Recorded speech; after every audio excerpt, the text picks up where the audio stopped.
ఇప్పుడు ప్రపంచ దేశాల్లో మన భారతీయులు లేని దేశం అంటూ లేదు. ఈ ప్రపంచం అంతా ఎవడెవడు ఎట్లా చేస్తాడో, ఎప్పుడు బాంబులు పడతాయో ఎప్పుడు తెలియని పరిస్థితి. సేఫెస్ట్ కంట్రీ అయినటువంటి దుబాయ్‌లో కూడా ఈరోజు ఎయిర్‌పోర్ట్‌లో బాంబ్ పడింది. ఖతార్, సౌదీ అరేబియా వాళ్ళ డబ్బులకేం కొరవ ఉందా? లేదు. కానీ ఎక్కడ పడితే ఎక్కడ పెట్రోల్ మండిపోతుందో తెలీదు.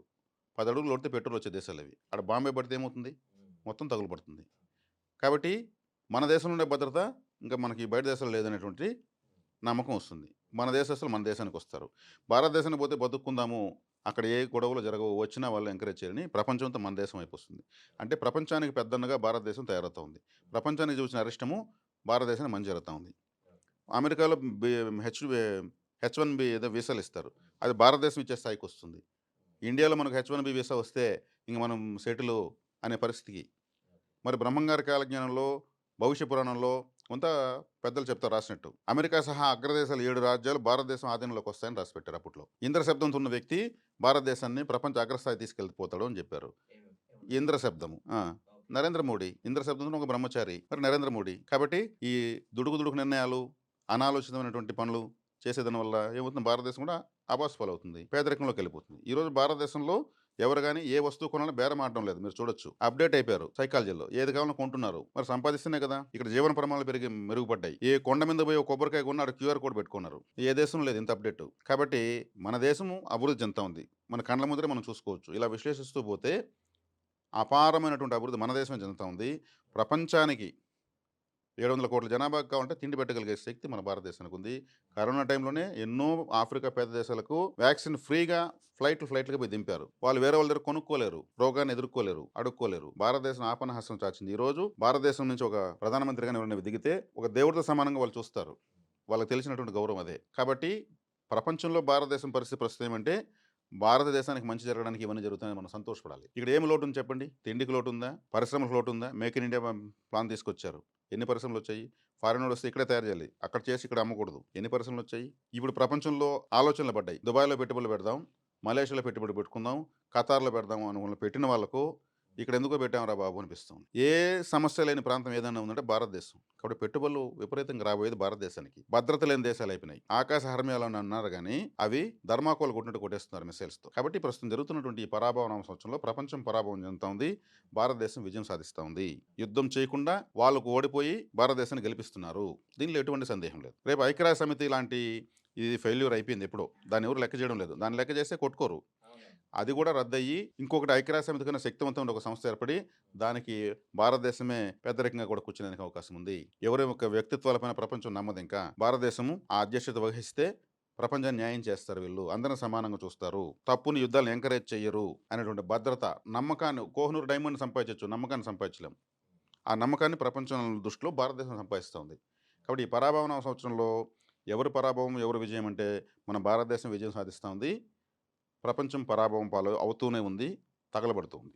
మన తెలుగు రాష్ట్రాల గురించి అంటే తెలుగు రాష్ట్రాల పరిస్థితి ఎలా ఉంటుంది? తెలుగు రాష్ట్రాల పరిస్థితి అంటున్నారు. అభివృద్ధిలో ఎత్తుకుంటే మన తెలుగు రాష్ట్రాలకు ఏమి లోటు లేదండి.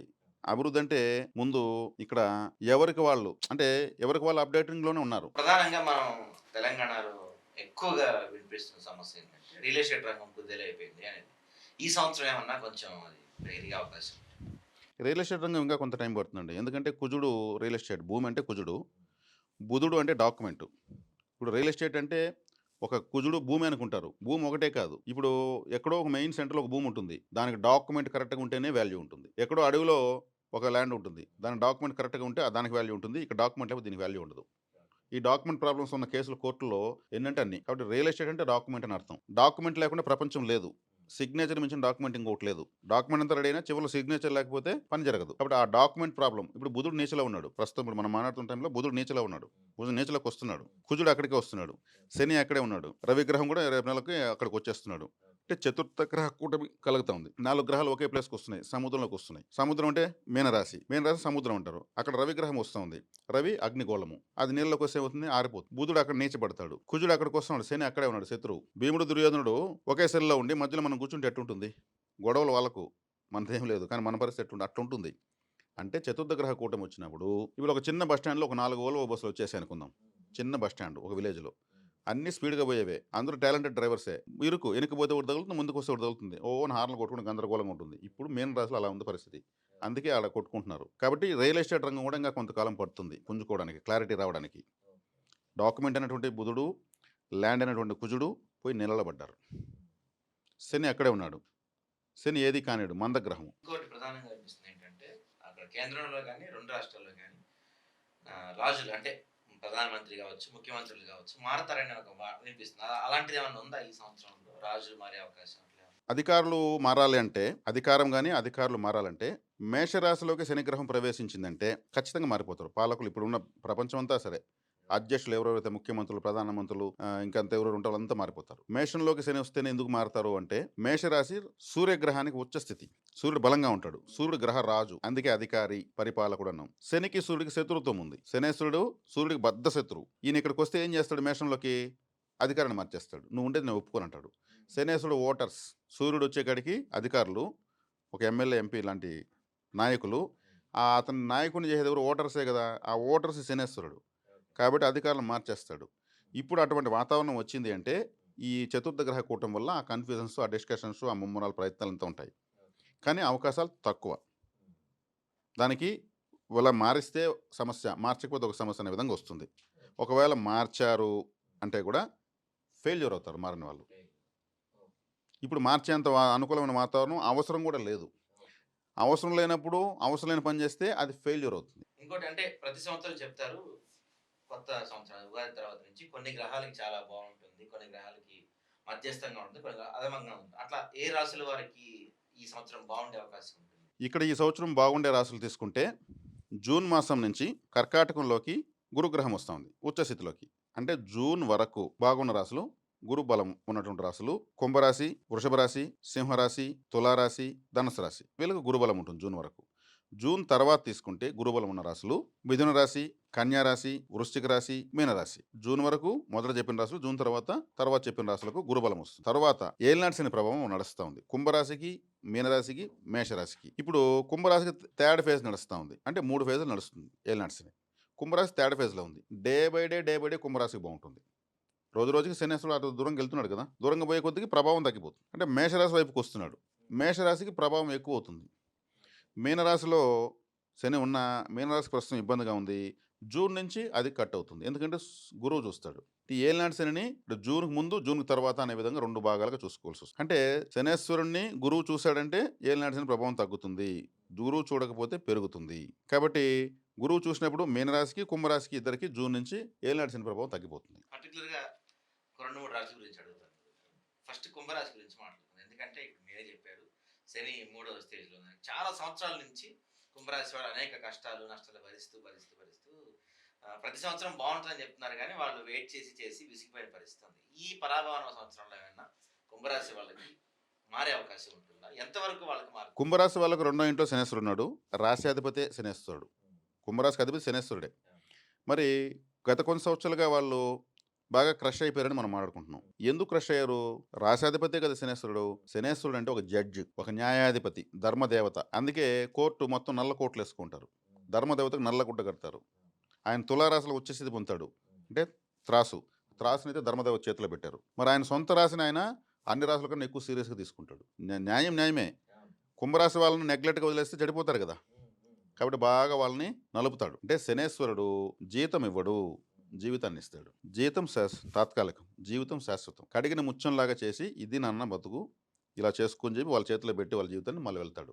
కాబట్టి కుంభరాశి వాళ్ళను అంత సులభంగా వదలడు. అవన్నీ కూడా జీవిత పాఠాలు అంటారు, గుణపాఠాలు అంటారు. ఎన్నో బాధలు పడితే ఈ స్థాయికి వచ్చామంటారు చూడండి. అది శనేశ్వరుడు నేర్పిస్తాడు. ఆ బాధలు ₹1 ఇచ్చి ₹100 సమస్యను ఎదుర్కోమంటాడు. ₹100 ₹1,00,000 సమస్యను ఎదుర్కోమంటాడు. డబ్బు ఉంటే ఎవరు గుర్తిస్తారు, డబ్బు లేకపోతే ఎవరు గుర్తిస్తారు, డబ్బు ఉంటే నీ అహం ఎలా ఉంటుంది, డబ్బు లేకపోతే నీ భయం ఎలా ఉంటుంది అని జీవితం యొక్క విలువలు తెలియజేసేటప్పుడు ఇలా నలిగిపోతారు. ఇలా నలిగిన తర్వాత మళ్ళీ యోగాన్ని ఇస్తాడు. యోగాన్ని ఎప్పుడు ఇస్తాడు? మళ్ళీ 30 సంవత్సరాలు రాడాయన ఏలినాటి శని రూపంలోకి. ఈ 30 సంవత్సరాలు ఈ అనుభవంతో డెవలప్ అవుతారు. ప్రతి విలువ తెలుస్తుంది. ఈ సంవత్సరం యోగం రాబోతుంది. ఖచ్చితంగా యోగం వస్తుంది. ఎందుకంటే వీళ్ళు అవసరానికి మించి బాధలు పడిపోయారు. రాబోయే జన్మలకి అయ్యే బాధలు కూడా పడిపోయారు. ఆయన అంతా నలిపేస్తాడు. అంటే శనేశ్వరుడు వాళ్ళ కర్మ అనే ఫైల్స్ని, కర్మకారకుడు కాబట్టి 30 పెండింగ్ ఫైల్స్ అంతా క్లియర్ చేస్తాడు. అప్పుడు శుభ్రం చేస్తాడు. ఆయన ఆయుధం చీపురు. ఊడ్చేటప్పుడు బాధలు వస్తాయి. మిగిలిన గ్రహాలు ఏమారిస్తాయి, డబ్బులు ఇస్తాయి. ఇంతే, ఇలాగే ఉంటుంది. ఎంజాయ్ చేసుకుంటాయి. ఆయన ఎంజాయ్ చేయలేడు. వీపులో కొడతాడు కానీ నోటి మీద కొట్టడు. అందుకే కలిగించే దాంట్లో శని అంతటి వాళ్ళు లేరు, కష్టపెట్టే దాంట్లో కూడా శని అంతటి వాళ్ళు లేరు అంటారు. ఆయన కానీ లేకపోతే మన కర్మ ఇంకా పెరిగిపోయేసి రాబోయే జన్మలో దుర్భరమైన కుటుంబాలు పుట్టేట్టుగా అయిపోతుంది. ఏ కర్మను అప్పటికప్పుడు అనుభవింపజేస్తాడు ఆయన. బాధల రూపంలో కర్మను అనుభవింపజేస్తాడు. దాన్ని ఆ పని ఎవరు చేస్తారు? గురుబలం ఒక సంవత్సరం వస్తుంది. అంటే 6 నెలలు పగలు, 6 నెలలు రాత్రి. 3 నెలలు వక్రిస్తాడు, 3 నెలలు మూటల్లోకెళ్తాడు. ఇక గురుబలం ఉంటే ఏమి, లేకపోతే ఏమి. అదే శనిబలం కావాలి ప్రతి ఒక్కరికి. ఆయుష్కారకుడు. ఆయన డిసైడ్ అయితే మనకు ఆయుష్ లేదు. పుడతాను చనిపోతారు కొంతమంది. ఇన్ని సంవత్సరాలు బతకాలని నేను ఇస్తున్నాను నీకు అని ఆయుష్ ఆయన ఇస్తాడు. అదృష్టం ఎంత ఉన్నా ప్రయోజనం ఆయుష్ ఉండాలి అనుభవించేదానికి. అది ఇచ్చే శనేశ్వరుడు. అందుకే ఆయన ధర్మదేవత. కాబట్టి ఏలినాటి శని కుంభరాశి వాళ్ళకు ఉందంటే వాళ్ళు అదృష్టవంతులు. ప్రపంచాన్ని, కష్టాలను, జీవితాన్ని, కుటుంబాన్ని అన్నిటిని తెలియజేసాడు. ఇంకెవరు అవి చూపించరు. ఆయనకే ఉంది ఆ హక్కు. ఒక ఆర్మీ ఆఫీసర్ ఆయన. వాళ్ళంతా సులభంగా ఉంటారు. దేశాన్ని కాపాడేవాళ్ళు కదా! ఎంత స్ట్రిక్ట్‌గా ఉంటారు. చిన్న తప్పు కూడా పెద్ద పనిష్మెంట్ ఇస్తారు. అలా. కాబట్టి ఆయన మాస్టర్. కాబట్టి అందుకే శని, శని అనకూడదు. శని భగవానులు. ఈశ్వర శబ్దము నవగ్రహాలు ఆయనకే ఉండేది. గురువు, బుధుడు గురువు అంటారు గానీ శనీశ్వరుడు అంటారు. సాక్షాత్తు సృష్టిపాలకుడు ఆదిదేవుడితో సమానంగా ఆయన ఈశ్వరత్వం వచ్చింది. సో అంటే ఈ ఉగాది నుంచి బ్రహ్మాండంగా ఉందండి. వెళ్ళిపోతుంది. ఏమి ఇబ్బంది లేదు. Day by day, day by day. శనేశ్వరుడు ఎప్పుడు గాని నిలకడైంది నిదానంగానే వస్తుందంటారు కదా! ఆయన నిదానంగానే ఇస్తాడు. నిలకడగా ఇస్తాడు. కాబట్టి విలువైన దాని కోసము ఒకసారి బాధపడాలి. విలువలేని దాని కోసం మళ్ళీ మళ్ళీ బాధపడాలంటాం. కాబట్టి విలువైన దాన్ని ఆయన ఈ ఏలినాటి శనిలో బాధ పెట్టినా గాని విలువైన జీవితాన్ని ఇచ్చేస్తాడు. దాన్ని అర్థం చేసుకోవాలంటే ఆయన బాధలను తట్టుకొని నిలబడాలంటే కొంచెం ఇబ్బందిగా ఉంటుంది కాబట్టి భయపడతారు. ప్రపంచమే భయపడుతుంది శనేశ్వరుడంటే. ఇంకెవరికి భయపడరు ఆయనకి భయపడినట్టు. అంటే ఈ రాశి వాళ్ళు ఇంకేం రెమెడీస్ ఏం చేసుకోని అవసరం లేదు. రెమెడీస్ ఏం అవసరం లేదు. కాలభైరవ ఆరాధన చేసుకుంటే మంచిది. కాలభైరవ ఆరాధన ఎందుకు చేయాలంటే శనేశ్వరుడు కాలభైరవుని శిష్యుడు. ఓకే. శనేశ్వరుని పూజిస్తే ఆయన పట్టించుకోడు. ఈ భజనలకు ఇవంతా ఆయన లొంగడు. గురువుని పట్టుకుంటే ఈ శిష్యుడు పనిచేస్తాడు అనుకూలంగా. కాలభైరవుని పూజిస్తాడు. కాలభైరవుడు మేము ఎక్కడికి పోయేది బాబు అంటే వీధి కుక్కలకు ఫుడ్ పెడితే కాలభైరవుడు యాక్టివేట్ అవుతాడు. కాలభైరవుడు వాహనం కాబట్టి. ఇప్పుడు ఏ ముఖ్యమంత్రో ఏ ప్రధానమంత్రి ఉంటారండి. వాళ్ళ అపాయింట్మెంట్ కావాలంటే ఒక రోజు 2 రోజులు వెయిట్ చేయాలి కదా! అదే కార్ డ్రైవర్‌ని పట్టుకుంటే 5 నిమిషాలు తీస్తాడు. కాబట్టి కాలభైరవుడు వాహనానికి ఫుడ్ పెడితే కాలభైరవుడు యాక్టివేట్ అవుతాడు. ఆటోమేటిక్ ఎందుకు ఇతను చేస్తున్నాడు మన వాహన సేవ అంటే శనేశ్వరుడు బండు. ఆటోమేటిక్‌గా శిష్యుడికి చెప్తాడు. ఓకే బాస్ అంటాడు. ఇది లాజిక్కు. ఓకే. భలే చెప్పారు మీరు చాలా చక్కగా. ఆ! ఇదే. కాబట్టి వాహన సేవ చాలా గొప్పది. ఓకే. భైరవుడిని పట్టుకుంటే భైరవుడు శనీశ్వరుడు చెప్తాడు. శనీశ్వరుడు కాలభైరవుడు. భైరవుడు. ఆ! కాలం ఆయన చేతిలో ఉంటుంది. ఆయన వాల్ క్లాక్కు. మన టైం ముందుకు తిప్పుతాడు, వెనక్కి తిప్పుతాడు, ఆపేస్తాడాయన. అవును. సృష్టికర్త బ్రహ్మనే సృష్టించాడాయన. ఆయన శిష్యుడే ఈయన శనేశ్వరుడు. ఓకే. వాళ్ళు అంత ఈజీగా ప్రసన్నం గారు. మనం వాళ్ళని నేరుగా మాట్లాడేంత స్థితి ఉంటుందా? అవును. వాహన సేవ చేస్తే ఎవరైనా ప్రసన్నం. మీ కారు మీద ఎవరైనా రాయేస్తే ఒప్పుకుంటారా? అంతే. ఒప్పుకోరు. అవును. మీ కార్‌ని ఎవరైనా తుడిస్తే ఓ రూ. 10 డబ్బులు ఇస్తారు. అలా వాళ్ళ వాహన సేవ చేస్తే హ్యాపీ ఫీల్ అవుతారు. నీకేం కావాలి బాబు అంటారు. అయితే గురుగారు ప్రతి సంవత్సరం అంటే ప్రతి ఉగాదికి కలిపురుషుడు ఒక దాని మీద వస్తాడు అని చెప్తారు. ఆ సంవత్సరం అవి ఎక్కువ చనిపోతుంటాయి. ఆ నష్టం ఎక్కువ జరుగుతా ఉంటుంది అని చెప్తూ ఉంటారు. ఈ సంవత్సరం అలా దేని మీద రాబోతుంది? కల్లి పురుషుడు అనేదానికన్నా ఈ సంవత్సరం పరాభవనామ సంవత్సరం కాబట్టి అనేక విషయాల్లో అనాలోచితంగా నష్టపోవడానికి, కష్టపడడానికి అవకాశాలు ఎక్కువుంటాయి. నేను ఎట్లయితే ప్లవనామ సంవత్సరం అంటే కోతి లాగా గంతులేసింది ప్రపంచం నన్ను, వికారనామ సంవత్సరం ఎట్లయితే వైరస్‌లు వచ్చి అల్లాడిందని చెప్పాను, క్రోధినామ సంవత్సరం అంటే కోపంతో ఎట్లా ఊగిపోతుంది ప్రపంచం అని చెప్పాను. ఈ పరాభవనామ సంవత్సరము ఎన్నో పరాజయాలు కలగడానికి కారణమవుతుంది. అంటే ప్రపంచము స్వయంకృతాపరాధాలతో తడిసి ముద్దవుతుందని అర్థం. స్వయంకృతాపరాధం అంటే తన గర్వము అంటారు. తన గర్వం అంటే నాకన్నీ తెలుసు. నేనెవరిని లెక్క చేయను అనేది తన గర్వం. కాబట్టి అటువంటి వాటికి గుణపాఠాలు నేర్పించే సంవత్సరం ఇది. ఎవరికి వాళ్ళు గొప్పోళ్ళనుకుంటారు దాంట్లో తప్పులేదు. కానీ మనకు ఎంతవరకు తెలుసో అంతవరకే గొప్పతనం చూపించాలి. తెలియని దాన్ని ఇంకొకరిని చూసి నేర్చుకోవాలి. అలా కాకుండా మాకు మించిన వాళ్ళు లేరు అనుకున్న వాళ్ళందరికీ ఈ సంవత్సరం పరాభవమే. కాబట్టి కలిపురుషుడు అనేదనుకుంటే ఆయన యుగ పురుషుడు. యుగానికి ఆయన ఇన్‌చార్జ్. ఈ కలియుగానికి ఆయన ఇన్‌చార్జ్. ఆయన అన్ని వ్యసనాల్లో ఉంటాడు. అది ఆయన చెప్పాడు. నేను అన్ని వ్యసనాల్లో నేను ఉంటాను అని. జిహ్వ చాపల్యము, కామవాంఛలు ఇవన్నీ ఎక్కువ చేసేస్తాను. అంటే సంస్కృతి సాంప్రదాయాలు నశింపజేస్తానని అర్థం. కాబట్టి పాశ్చాత్య సంస్కృతి దిగుమతి చేసుకుంటున్నాం మనం. పొట్టి పొట్టి బట్టలు, ఈ ఇంటర్నెట్ పైన ఎక్కువ ఆధారపడ్డము, ఫుడ్ గాని ఏ టు జెడ్. అది కలి ప్రభావం. కాబట్టి ఇక్కడ మన కలిపురుషుడికి ఈ ఒక్క సంవత్సరమే కాకుండా యుగానికి ఆయన ఇది కాబట్టి దాన్ని ఎక్కువ విస్తరింపజేస్తున్నాడు. అధర్మం పెరగాలనేదే రూలు. ఆయన డ్యూటీ అది. సృష్టికర్తలు కలిపురుడికి ఇచ్చిన డ్యూటీ. నువ్వు ఇది నీ ఇన్‌చార్జ్‌గా నువ్వు అది చేసుకో. అందుకే ధర్మం ఒక పాదం పైనే ఉంది ఇప్పుడు. 75% అధర్మం ఉంటుంది. మరి ఉండాలి కదా! 75%. అది రూల్ అది. పేరులోనే పరాభవం ఉంది కాబట్టి ప్రజలందరూ అంటే ఏ దేవతారాధన ఎక్కువ చేస్తే కొంచెం ఫలితాలు మంచిగా వచ్చే అవకాశం ఉంది? ఏ దేవతారాధన అంటే సుబ్రహ్మణ్య ఆరాధన చేయొచ్చు, భైరవారాధన చేయొచ్చు, ఈశ్వరారాధన చేయొచ్చు, విఘ్నేశ్వర ఆరాధన చేయొచ్చు, వెంకటేశ్వర ఆరాధన చేయొచ్చు. ఎందుకు ఇవాళ చెప్పానంటే ఈశ్వరత్వం ఉన్నది 5 మంది దేవతలే.